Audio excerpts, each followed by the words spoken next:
sallallahu alaihi wasallam, dari Rasulullah sallallahu alaihi wasallam, annahu, bahwasanya sesungguhnya Rasulullah sallallahu alaihi wasallam itu qala, beliau bersabda, man kana yu'minu billahi wal yawmil akhir falyaqul khairan aw liyasmut, wa man kana yu'minu billahi wal yawmil akhir falyukrim jarahu, wa man kana yu'minu billahi wal yawmil akhir falyukrim dhaifahu. Rawahu Bukhari wa Muslim.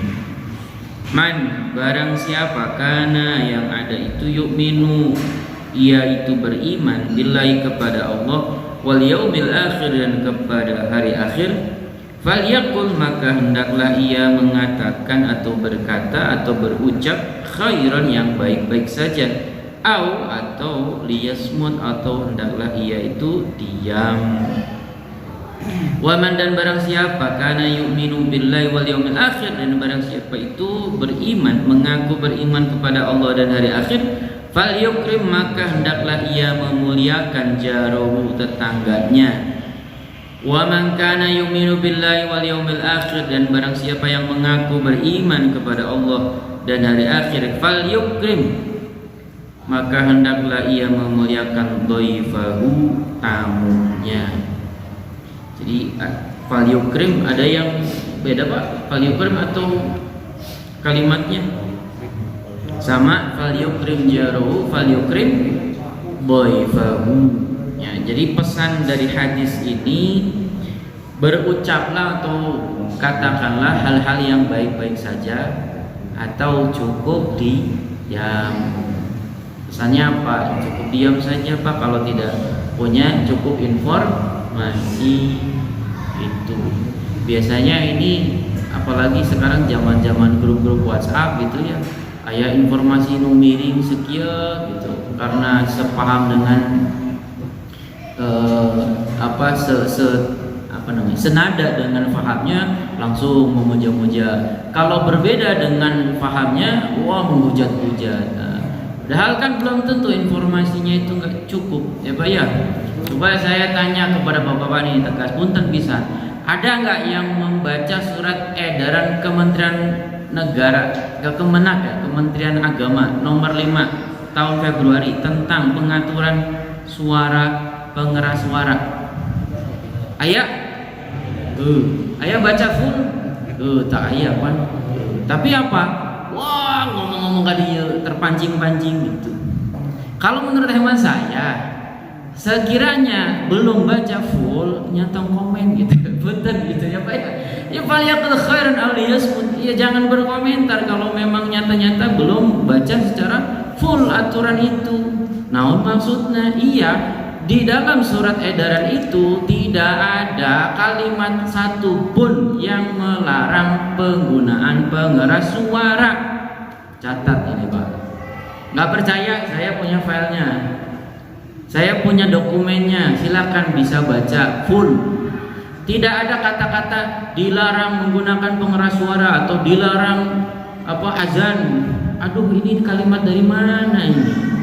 Sampai-sampai ada video punten-punten Ustadz, ada yang memancing itu bagaimana pelarangan azan. Siapa yang melarang azan? Ya, nggak ada yang melarang azan. Nggak ada pelarangan penggunaan pengeras suara untuk azan, tidak ada. Nah, ini yang perlu saya luruskan. Terus ada yang komentar lagi, tapi gimana? Ini kan pengatur suaranya, pengatur, volumenya itu diatur sok. Sudah baca belum? Sekali lagi, di surat edaran itu pengeras suara itu maksimal 100 desibel. Apa maksudnya? Frekuensi atau tekanan suara maksimal itu 100 desibel. Padahal rata-rata toa berapa coba Pak? 110. Di pabrik pun, ya, yang banyak pekerja yang mengeluarkan suara bising, itu ada aturannya maksimal 80 desibel. Kayak gimana coba? Nah, makanya dibaca dulu. Saya kemarin tuh sebenarnya gemes Pak kalau waktu ada isu-isu ini. Karena umat Islam begitu gampangnya sekali digoyah-goyahkan, digiring isu itu tanpa membaca dokumen aslinya gitu. tanpa membaca dokumen aslinya bahwa di situ diatur pengeras suara maksimal 100 desibel. Padahal keluaran toa ini yang kita pakai itu maksimal rata-rata 110 desibel. Coba Bapak cek di sini amplinya, ada nggak volumenya sampai maksimum? Enggak. Dan itu sudah cukup keras, ya enggak? Itu.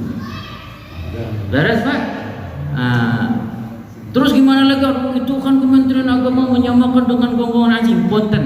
Coba cek videonya lagi. Ini saya nggak ada pembelaan Bapak-bapak, tapi saya mengajak Bapak-bapak itu berpikir jernih sekali lagi. Cek lagi videonya. Maksud Pak Menteri itu menganalogikan perasaan terganggu, bukan menganalogikan azan dengan gonggongan. Menganalogikan perasaan terganggu. Coba bagaimana kita pikirkan teman-teman kita atau saudara-saudara kita yang hidup di lingkungan mayoritas non muslim gitu. Bagaimana perasaannya terganggu? Saya pernah ngalamin Pak, waktu ada tugas ke Biak. Di sana sama mayoritas Protestan. Ya pagi-pagi juga beribadah, mungkin mengeluarkan pakai pengeras suara gitu.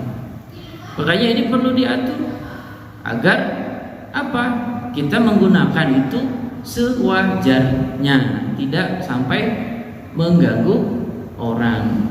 Terus gimana ini kemarin katanya pokoknya kalau sudah punten kalau sudah didasari dengan rasa benci, bagaimanapun pokoknya masalah gitu. Tanpa mencoba berpikir jernih. Pak Menteri itu menganjurkan penggunaan toa itu hanya untuk azan saja. Ketika nanti sholat tarawih di Ramadan, gunakan speaker dalam. Perasaan asa di dia itu pernah ada yang ikut-ikut amin padahal suara di atas. Ya, suara dari masjid atas gitu. Sana ghairil maghdubi alaihim waladdallin, di sini ikut-ikutan amin padahal imam lagi baca al-kafirun. Wah, apa? Ya, coba pikir lebih jernih gitu istilahnya. Jadi jangan didasari karena ketidakcocokan punten ya, pilihan politik atau mungkin ketidaksepahaman, terus langsung menghujat, langsung apa-apa tanpa mencoba mencerna.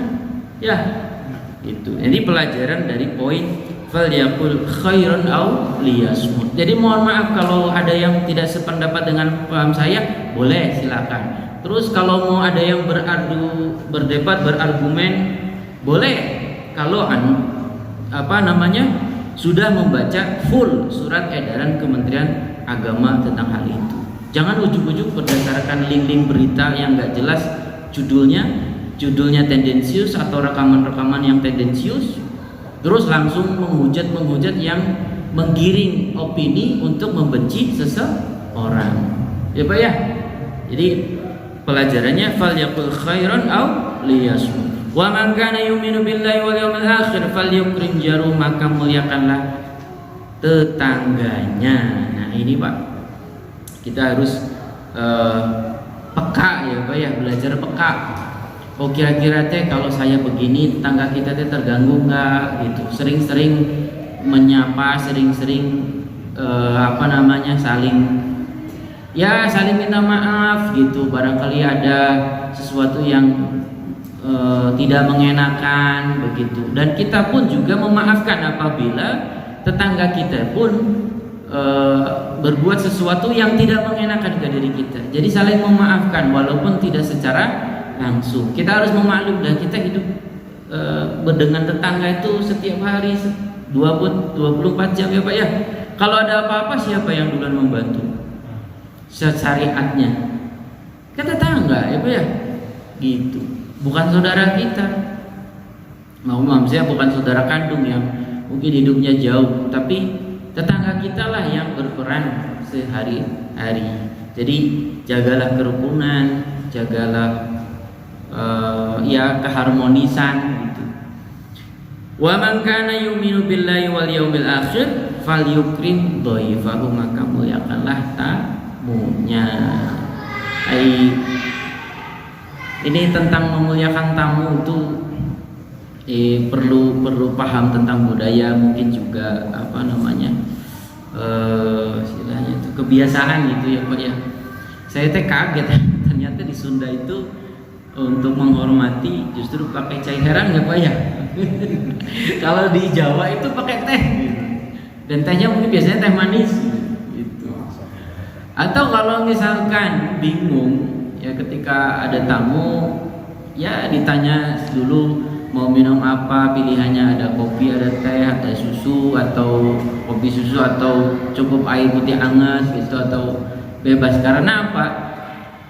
Mungkin saja tamu itu tidak cocok dengan minuman yang manis, atau tamu itu lagi capek habis apa-apain pengen kopi panas gitu. Kan biasa jadi ya Pak. Gitu. Terus tentang pelajaran dari falyukrim dhaifahu tentang memuliakan tamu ini pun juga etika dalam bertamu. Bukan hanya kita memuliakan tamu, tapi diri kita ketika bertamu.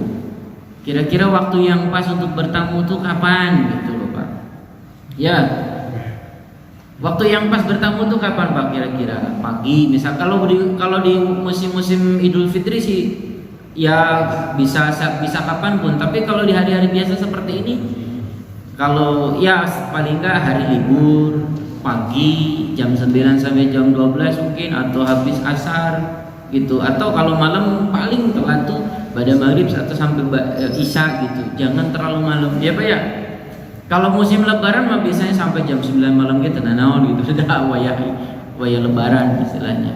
Terus jam siang hari pun nggak apa-apa, tapi baiknya sih karena waktu baca zuhur sampai asar itu umumnya orang istirahat, ya jangan.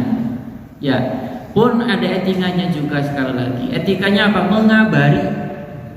Kalau kita tuh mau berkunjung, mau bertamu, lah kok nanti nggak surprise dong gitu. Kalau lama bukan begitu niatnya. Coba Bapak bayangkan perasaan seseorang yang mau kita kunjungi, tiba-tiba kita datang padahal dia mau pergi. Kikuk kan, kagok kan. Nah, makanya janjian dulu. Saya mau datang ke sana nanti hari ini, tanggal ini, jam segini. Kira-kira ada di rumah atau enggak?